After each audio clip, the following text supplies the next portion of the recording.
Кто такой мусульманин? Он сказал, мусульманин – это тот, кто только делает намаз? Нет. Или мусульманин – это только тот, кто посещает мечеть? Нет. Или мусульманин – это тот, кто бесконечно крутит четки? Тоже нет. Он сказал, мусульманин – это тот, кто не причиняет вреда другим ни языком, ни своими действиями. И пришло время спросить самого себя, а сколько процентов истинного мусульманина во мне? Или точнее, сколько осталось?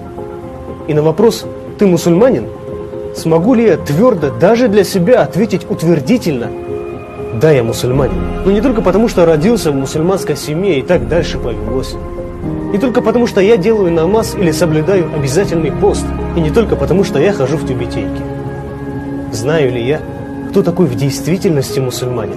Каким он должен быть?